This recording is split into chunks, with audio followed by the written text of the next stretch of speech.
안녕하세요. 그래운입니다. 뒤에 유명한 두 분 보이세요? 오프라 윈프리와 흑인 최초의 미국 흑인 대통령 버락 오바마 대통령입니다. 두 분 다 그 미국 사회의 상위 계층에서 성공한 흑인들인데요. 정말 몇백 년 전에 비하면 저런 흑인들이 미국 사회의 최고 계급에 올라간다는 게 불가능했겠죠. 굉장히 편안하고 환한 웃음을 웃고 있는데요.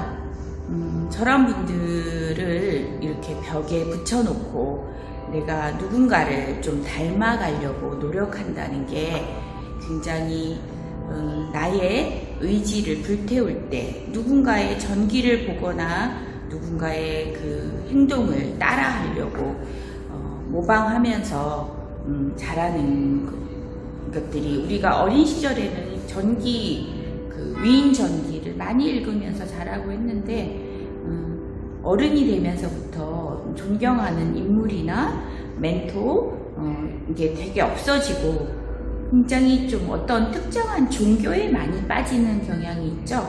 하지만 내가 평범한 사람이다 보니까 조금 평범한 사람과 그 사람을 존경하면서 이렇게 따라갈 수 있다면, 그런 종교에 너무 집착하거나 주일에 그 종교 시설, 종교 활동에 너무 집착하는 것보다 내 인생을 좀 풍요롭게, 좀 지식인으로 좀 다양성 있게 살아가는데 도움이 되지 않을까 생각이 들어요.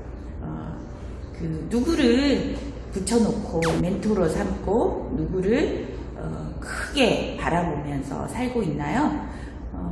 내 자신이 저런 사람이 되고 싶다, 저런 모습으로 살아보고 싶다, 이런 얘기를 저희 이제 그 어른들은 참 나누기가 어려운 것 같아요. 그죠?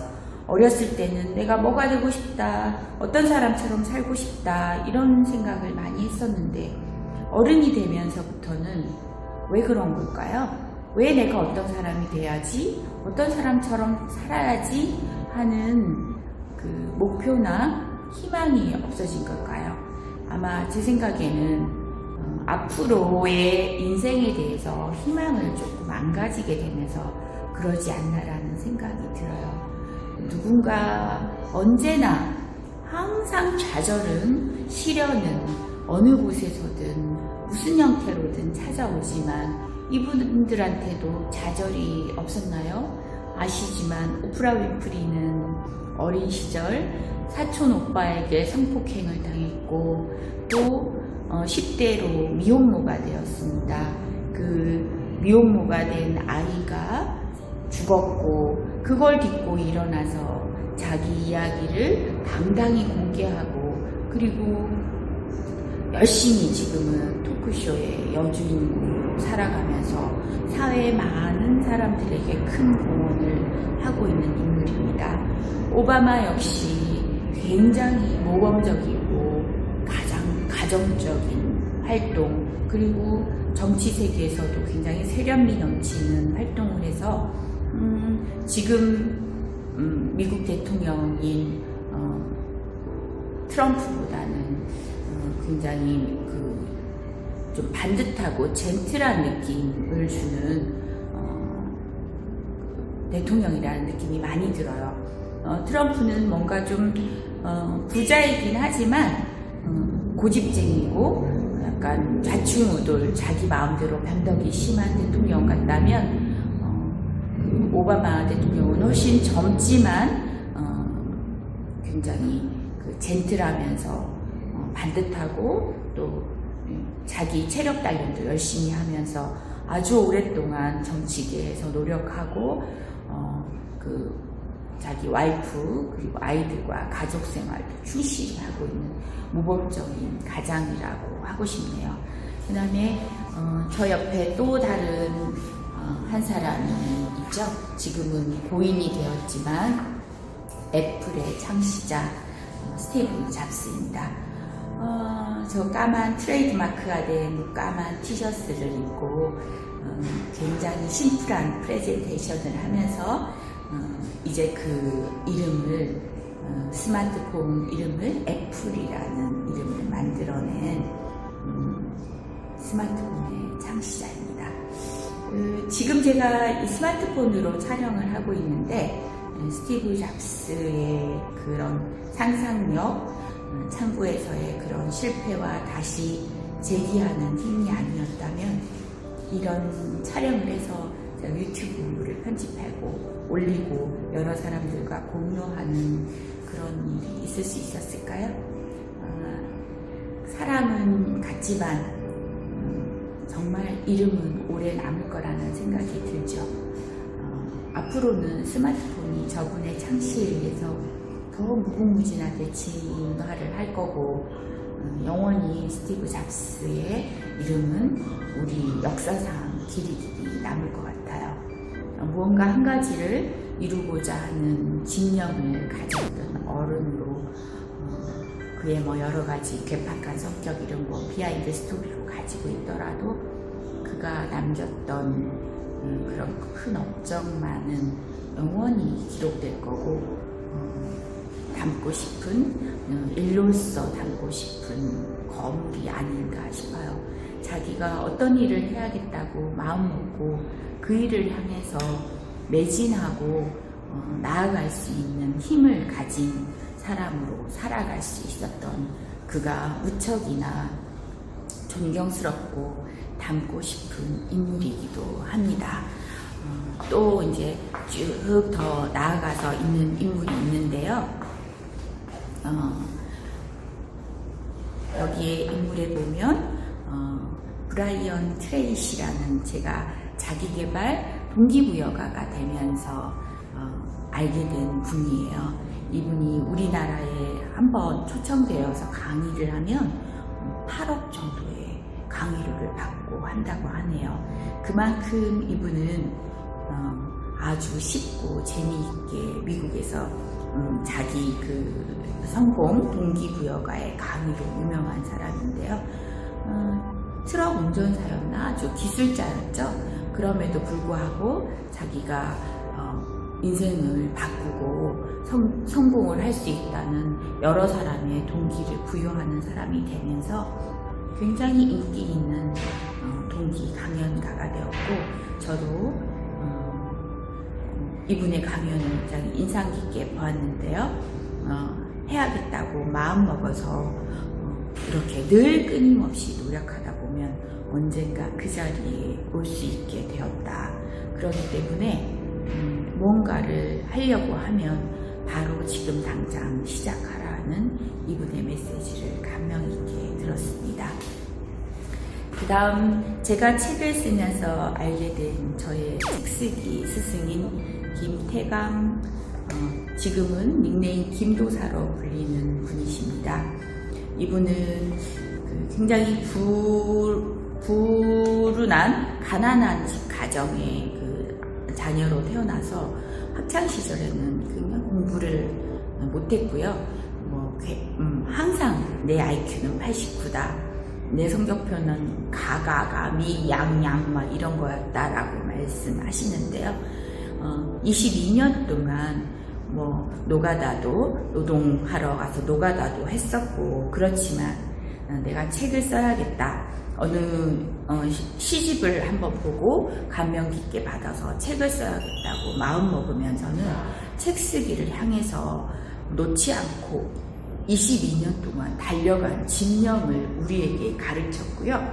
그리고 내가 했으니까 이렇게 IQ 89의 학창시절 미양가 맞았던 내가 했으니까 그리고 심한 말더더미로 사람들 앞에 설 수 없었던 내가 사람들 앞에서 강연을 하고 그리고 출판사 500여 곳에서 다 그만 책을 쓰라고 거절을 당했던 내가 200권 이상의 책을 쓰고 작가가 되었으니까 여러분도 할 수 있다고 아주 믿음으로 나가는 동기를 부여하는 책쓰기의 동기부여가의 왕자라고 할 수 있는 분입니다.